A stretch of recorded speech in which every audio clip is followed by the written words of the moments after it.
don't know, let's talk about our experiences as the King of the Ring. We'll start off with you, Sheamus. I know you had a particularly glorious run as the King of the Ring. You've been on a real hot streak, as I recall. It was one of the highlights of my career. It was, when I was sitting there in the chair after winning a illustrious tournament with a Burger King crown on my lap and a giant red cape. Now, I think. Looked like something out of the Bedknobs and Broomsticks or something from Disney. I decided right there and then I was literally going to change this outfit. I knew it was going to be a great opportunity to do something different. So I got this really cool crown that looked like something out of Lord of the Rings, and I got this emerald green cape and the blackthorn walking stick. I made it my own, just like you are as the Cosmic King. Just out of curiosity, what point did you realize that outfit you came up with was a really, really bad idea? Probably. As soon as you watched Can I just, back, right? before we go any further, can I just say, we may be the 3 worst King of the Rings of all time. That's probably right. I mean, this is probably why they put us together, to mock at us, right? I didn't win a match. I didn't win a match. I haven't won a match so far either. What about you? Did you win any?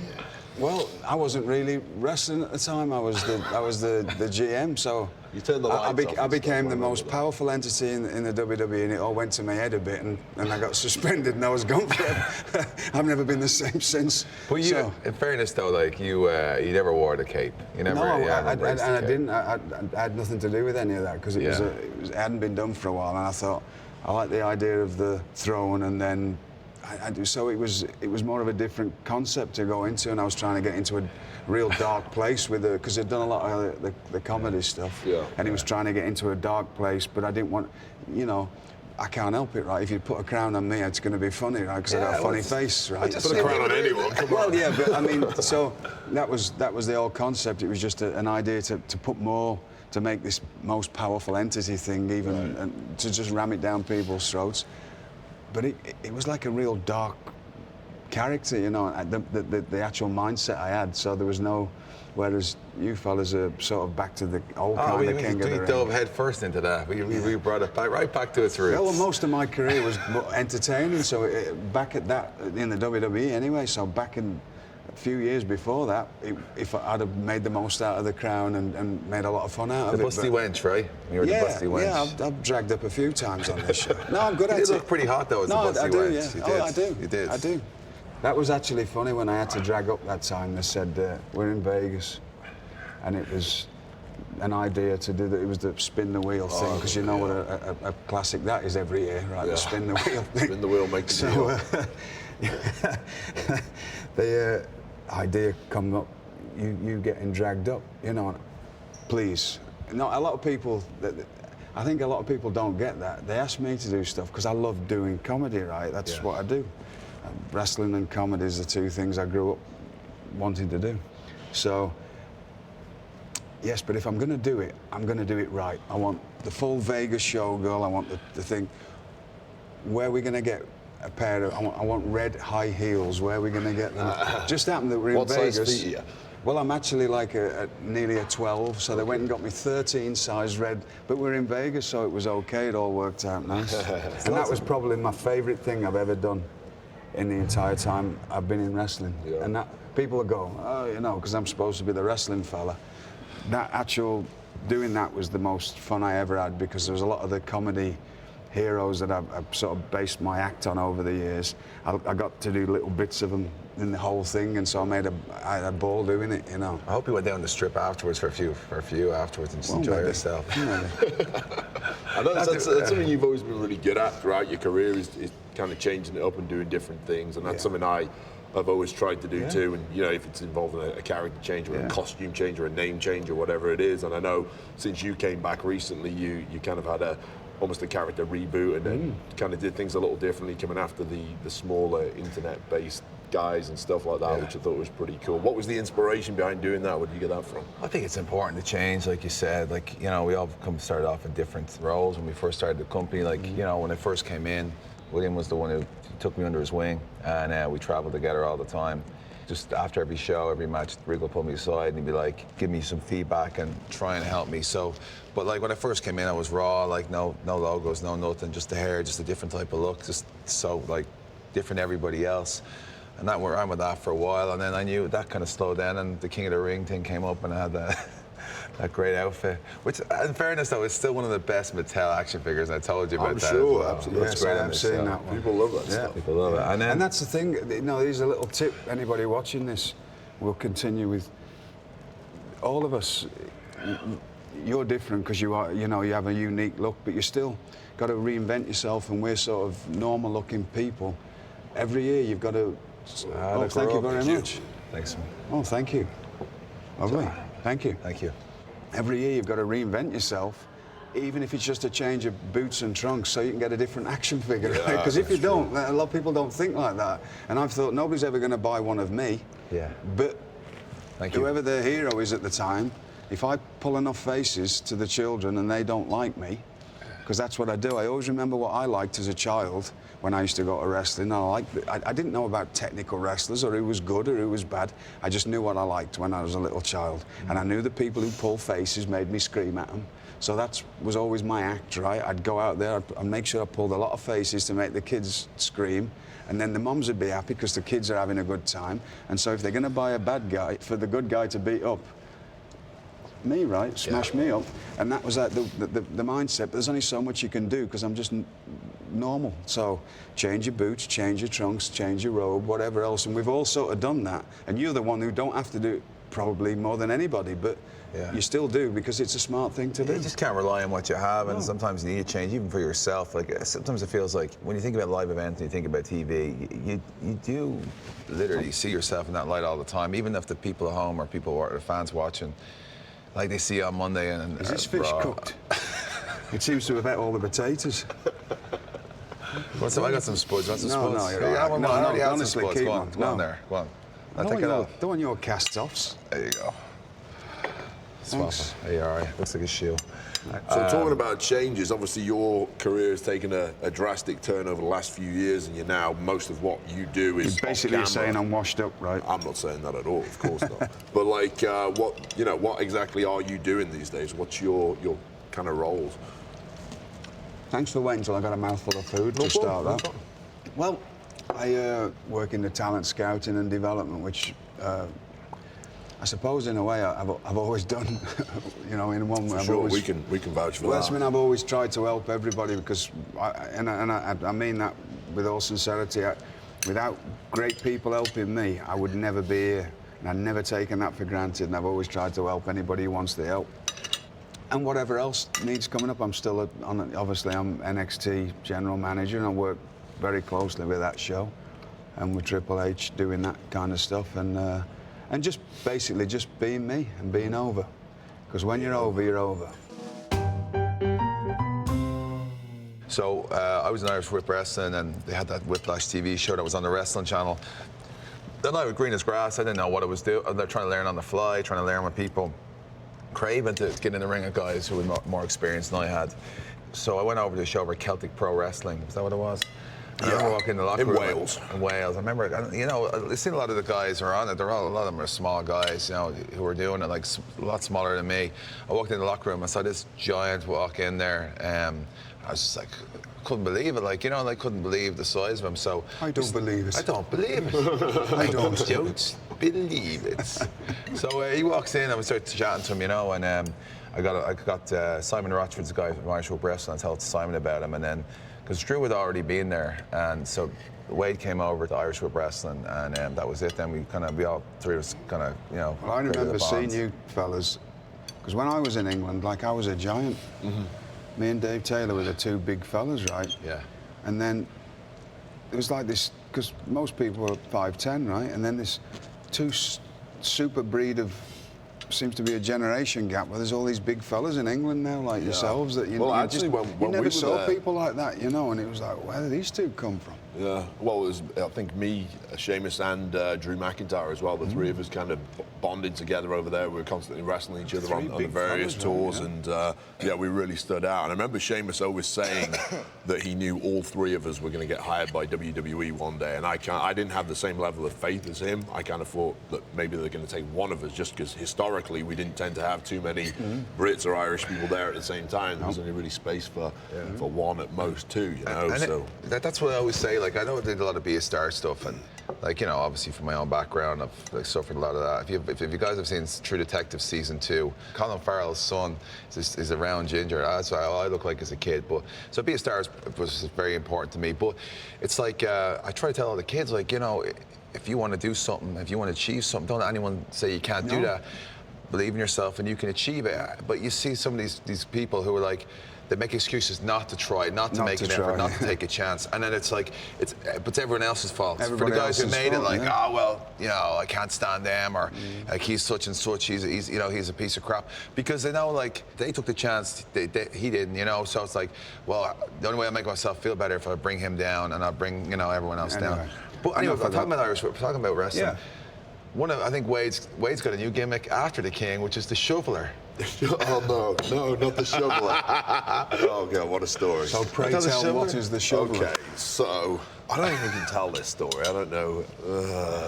You tell the story. Let me see, and I will correct you when you talk nonsense. So Wade, obviously, you know, he's a 6'6", like jacked up dude, like in England, which is, like I said, we're very rare. So Brian Dixon, obviously, seeing Wade like dollar signs, pound signs going off, because, you know, like, we just need to explain for anybody listening that. Yeah. Brian Dixon is a famous promoter in England who we've all worked for. So back to the story. Certainly, yeah. So the shoveler. The shoveler. Go ahead, tell the shoveler story, and I will correct you when you make everything up. Wade was supposed to make a run, and he already wrestled earlier on. But you're supposed to come right in with a with a weapon. With a weapon. And the weapon that I can't remember who gave me the weapon, but we had to look around the building to try and find a weapon because we didn't bring weapons with us. And I think Brian Dixon came up with the weapon. It was a shovel. It was the, you know, just a giant spade. So Wade comes running into the ring, flying with a giant spade, wheeling it around his head.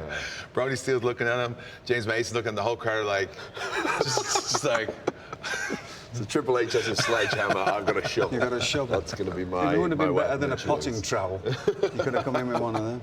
It probably would have been more effective, to be fair. Yeah, it's funny enough, we don't travel around with weapons in our suitcase. Well, you did for a while, actually. I remember you taking an axe on the road at one point. That's and right. then I think Double-headed axe. the TSA had a word with you, and we had to leave that at home. Right, here's a tale. So when I was doing the brass knuckles thing, the knuckle duster thing, when I was here, right? So obviously I can't carry knuckle dusters. So I've got these really hard rubber ones that I just, for public, whatever I needed them for, that I could carry on the plane in case I ever needed to take pictures. Because I'm always thinking, right, you never know when you're doing the character, you got to have it all the time. And I'd left them in my carry-on with my wrestling gear. And my bag's going through. Next thing, alarms all go off. Atlanta Airport shut down. The police are out, guns out, everything. What's going on? I'm just stood there oblivious. I got no idea it's about me. Open my bag up. Fella's open the bag up, pulls out on a stick the brass knuckles like that, the rubber brass knuckles.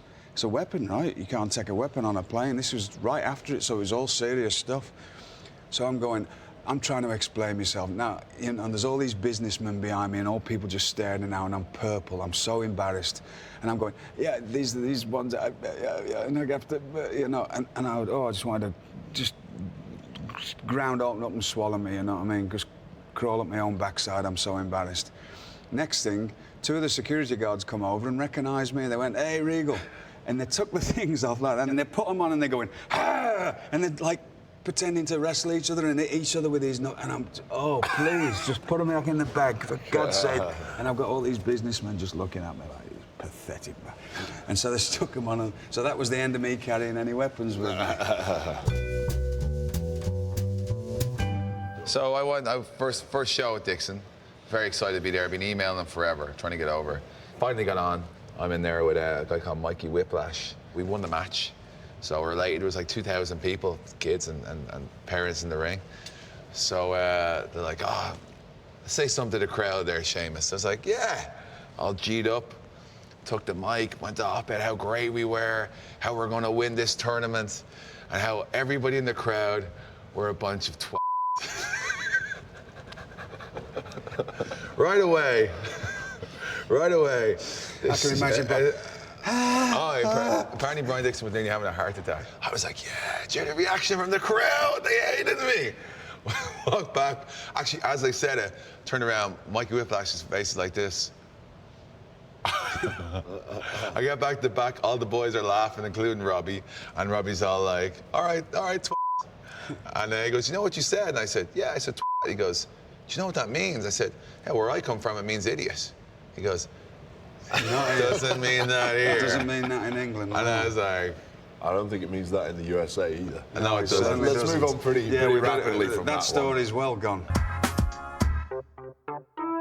Obviously, myself and Seamus grew up huge wrestling fans, and we were watching everything we could growing up. And we spoke about this before. We were both massive fans of the real man's man I'm sure you were. Yes, as you I were. think everybody who's ever witnessed Everybody. it. So Yeah, I'm give sure us a you little, give us a little just backstory on how that even came about. Because Well, the only good thing about that whole episode is I can't remember it.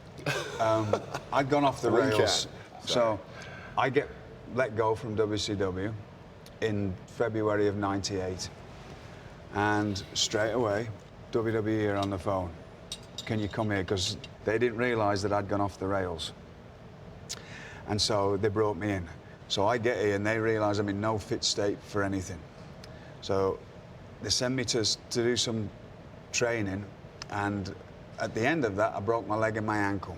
So I get a call one day from Vince. We've got an idea for you. We're going to make you this man's man thing. You know, it's the exact opposite of what you've always done, and you're going to be this like manly fella. And he said, but you know how you English are. You're not. You're all a bit strange, aren't you? And I went, what do you mean a bit strange? Well, he said, you're all a bit strange. He said, you're all a bit weird. I went, well, whatever, yeah. Probably people could say I was weird. So I get to TVs, I turn up, I'm still not in any kind of shape. This is the idea, you're going to go out in the woods chopping all this stuff and do this kind of stuff. So I did it. There's not a lot for me to tell because you'd have to watch it, because I was still in the depths of my abuse problems at the time. It lasted 5 weeks. I had a 30-year solid wrestling career in 40 countries, and I've been pretty, you know, successful at lots of things. That 5 weeks has defined my entire career, and people still sing that song to me every day, and I am not making this up. Every time I call the office and they put me on hold, that's playing on that thing down the phone, right? People still on that music, they always ask about it, and I can't remember any of it, as silly as that sounds. Because I was only here 5 weeks, and then they realised I had a problem, and they shipped me away, and I went to the nut house for a while, and I came out, and I've been right ever since. You know, I remember actually you may have been there when we were in the UK for I think maybe a SmackDown or a Raw. It was before Raw. I think you wrestled one of your last matches, and it was against Daniel Bryan. Do you remember that? Yeah. And as he walks out, they played the. I remember that. halfway down the ramp, your music stopped. music, and yeah, they put Man's music Man on. thing, Yeah, it was So- brilliant. A big smile on your face too. It was great. It was a great night. If you take yourself too seriously, you've got no chance in this job. You cannot take yourself seriously. You've got to embrace whatever's given and make the most of every opportunity to make it funny or to make it memorable, or just that's it. And it's all about memories. 1 out of 100 people comes up and say, "You're the wrestling fella. You're the fella that can do all that really cool wrestling." Or that really, no, it's, "You're the fella that made me laugh doing that," or "You did that," or "You put, oh God, I hated you when I was a kid because you used to make me." I go, "Thank you very much," because that's what I've tried to do. Right? The wrestling is just a byproduct of me learning a certain style of stuff. You're right. It's all a bit of crack. You gotta have Yeah, the fun. you You gotta gotta have the enjoy fun, yourself. yeah. You're already running out there in little knickknicks and knee pads. Especially you know when you what I look mean? like a badly made bed like me. What are you going to do? You know, I got a pair of trunks on up to me, under my armpits. What are you going to do? Go and try and be a hero to people. You got to go out and just make people enjoy the time and have a memorable night out and have a good time and make little bits of movies, right? Dusty used to say that. It's all about making moments and movies, right? Yeah. And you make moments and you have a body of work at the end of the day that you can look back on. You probably won't be watching too many of the... It'll be all the good stuff you've done, and it'll be a lot of really good matches or really good entertainment bits. Well, I think if you look at the stuff, the highlights on Raw and they do, or SmackDown, the W highlight, all the highlighted moments, none of them are really wrestling moves. It's all like moments of Austin coming in at the beer truck. You know, the Tyson thing. Yes. You know what I mean? Even the Kurt Angle stuff with the milk flow and the "you suck" He's chants. a perfect example. There's Kurt and Steve Austin, right? Two serious fellas, right? Yeah. So comfortable with themselves, they're happy to do anything. Yeah. That's the key to it. When you're happy and comfortable with yourself and you're not worried about trying to be a tough guy, you'll make the most out of anything and make it work. And that's a perfect example of it. All right, guys, thank you very much. I can see the waitress is waving over now. I think she's probably got somebody else waiting for this table, so let's call it a night. Have you got the check on this? I one, always get James? the check. Wait. Send the check to Mick Foley. Tighter. Mick Foley. Yeah. Check to Mick Foley. He's plenty of money. He'll be able to look after it. Yeah, thanks, guys. Appreciate Thank it. you. Always good catching up. Thank you. Compliments to the chef as well. I enjoyed mine at least. Yeah, I'm gonna say. Yeah.